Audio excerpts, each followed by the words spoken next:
Hey guys, welcome to episode 8 of Ask the Agent. I've got my listing coordinator, Kristin O'Connor, with us today. Thanks for joining us. Thanks for having me. I don't know how many of you guys actually looked at the title. This one's called, I think most of you guys are lying to your sellers about this, and that's marketing these properties, right? I think a lot of agents are getting very lazy with the marketing, and there's really no marketing being done. It's to the tune of taking the listing, going to the broker's garage, grabbing a sign, putting it in the front lawn, firing the listing into the MLS, and then crossing your fingers and hoping that one of the agents in your marketplace brings you a buyer.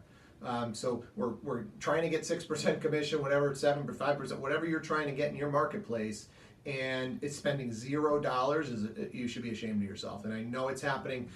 So today we want to talk about what can you do, and a lot of this isn't going to cost you a ton of money to do, but what can you do to do a better job of marketing this property and not having to sit across from that seller and lie to them when you say that you're going to market it for them. So let's talk just about getting the property ready first, right? So when I first got into the business, I think the schedule of events went something like, buyer would call me up, hey Steve, I want to go look at these 12 properties over the weekend. We do 6 on Saturday, we do 6 on Sunday, maybe we narrow it down to 2, we write an offer, hopefully it gets accepted. In today's market, that same buyer is looking at those 12 properties online and then calling me and saying, Steve, we want to go look at these 2 properties. So you've got to be one of those 2 properties online that is appealing to them in order to even get a showing in today's market. So talk to us, what are we doing on our listings to make sure that they are coming to market in a great light? I think we do a lot of things bigger and better and differently than other agencies do. We start first with, we use a professional photographer for our pictures. So we ask our sellers right from the very start, the day that our photographer is coming, you want your house to look the best it's ever looked. This is market ready. So we send our professional photographer over there, and in some cases he's doing just stills. In a lot of cases he's doing videos as well. Yep. And I think you guys got to be hard on your sellers. When I first got into the business and a seller would say, Steve, I'm living here, you really want me to get rid of all this stuff, can't we just, and I would appease them and say, you know what, we'll do the best we can with what we got. And today my stance is more stern. Like, you're moving. At some point you've got to box this stuff up. Let's just box it up now or put it in storage now, because you're hiring me to get top dollar, and getting top dollar involves getting this place as best as show ready as we can. That's absolutely true. The sellers need to be on board with all of this as well. 100%. So once our photographer goes and does his magic, we also use a professional writer to write our remarks. Again, everyone's seeing these listings online before they're seeing them in person. So in order for us to generate enough excitement, everything that the buyer sees online has to catch their attention. It has to be bigger and better than the other listing they just flicked through. So using a professional writer just makes that listing stands out just that much more as well. Yeah, I know I would struggle. I mean, you get a 3-bedroom ranch with a 1-car garage, how much can you say about the thing? But if you get a professional who's good with their words, it's amazing what they can do. So spend a little bit of money there for sure. Yeah. Indeed. Can also think about possibly using a stager, especially if the house is vacant or if your sellers are in the process of moving out and have maybe gotten a lot of the stuff out of there already. Maybe using a stager to show how each room in the space in each room can best be utilized is not a bad idea either. Sure. Really just gives people a better visual online and once they get there as well. I mean, I don't know how many times you've gone in there and tried to talk to your people about whether or not their queen size bed is going to fit in this space. Yeah. So and the other thing, a really good idea. There's a lot of virtual staging companies out there, right? So you can pay one of these online companies a very nominal fee, and it looks like this furniture is really in there, So look at some of those online virtual staging companies for sure.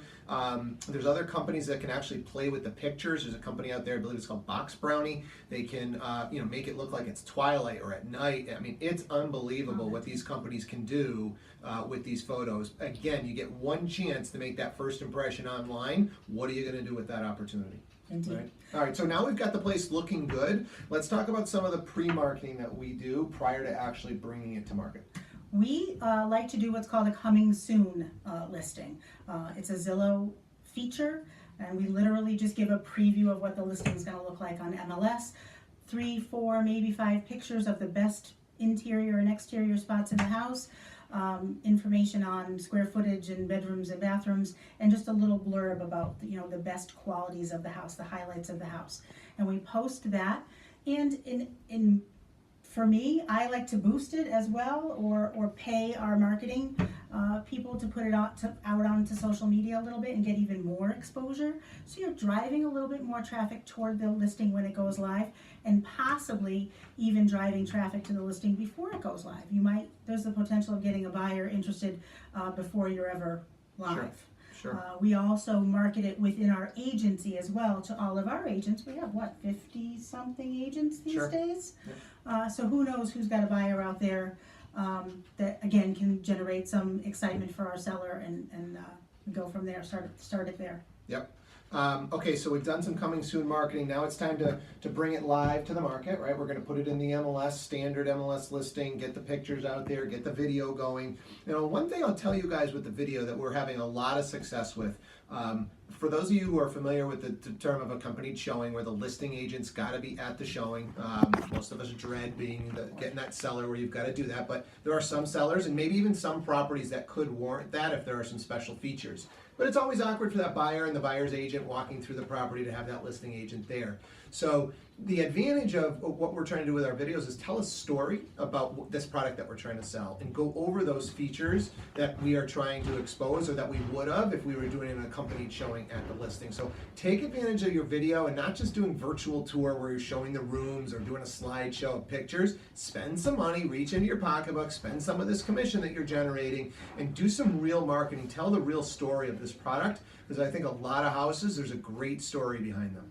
Yeah. That's very true. That's very true. The video is a great tool. It can be used online, on the MLS, on YouTube, and on Zillow as well. Yep.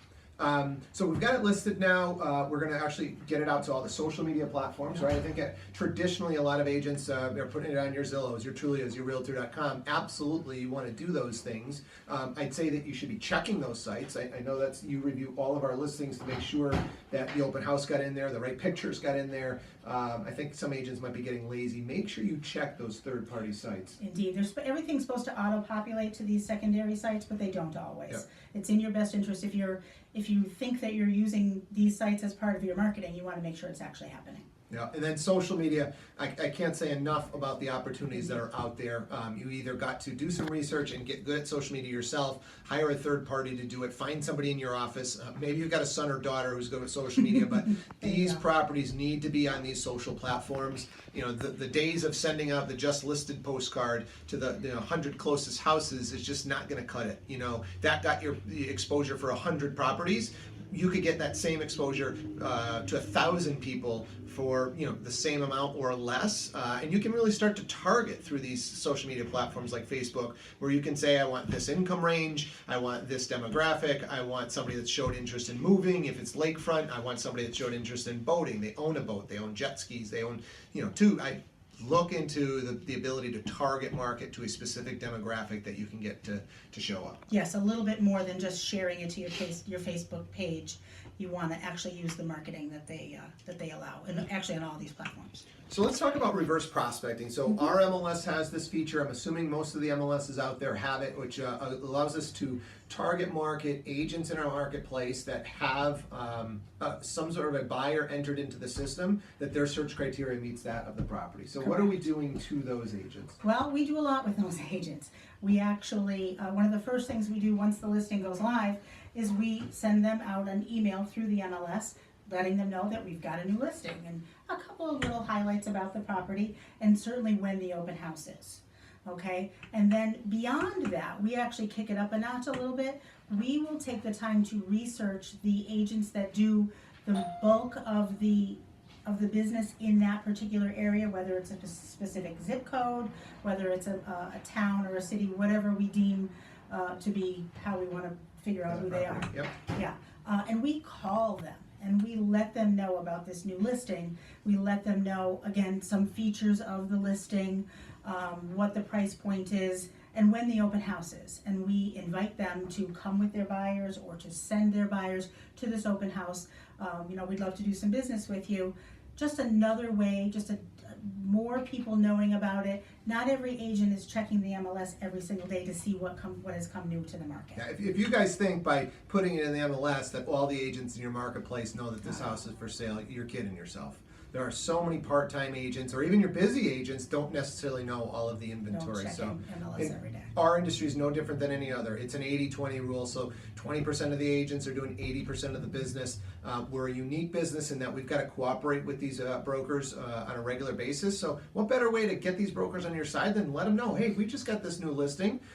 We know you sell a lot in this town. Wanted to make sure you knew about it. Here's a couple of features. Here's the type of buyer that it might be good for.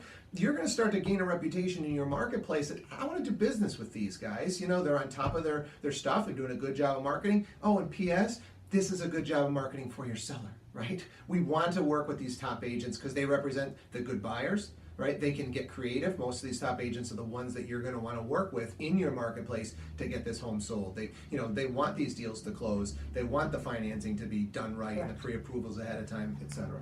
This is actually no out-of-pocket spend either. This is just a little bit of time Sweat equity on here. the agent's part. Yep. Another thing that we do is we actually target market the neighborhood that the property is in as well.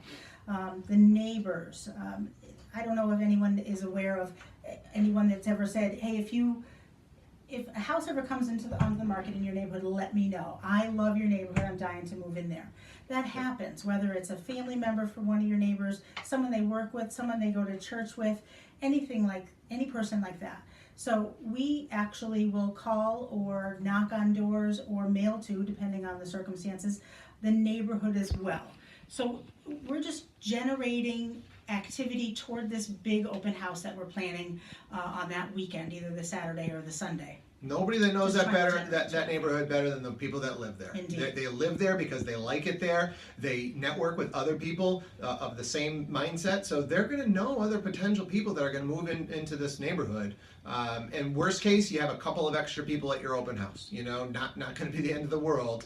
And then, let's talk about open house, right? This is a chance to bring this property to market in the best possible light that we want to, food, drinks, music, lights are on. You're not showing up to the open house for a noon open house at 12:05 and scrambling to get it ready. With nothing, no water, no cookies, nothing. Again, you're making a good commission on these listings. Spend a little bit of money, put out a good product.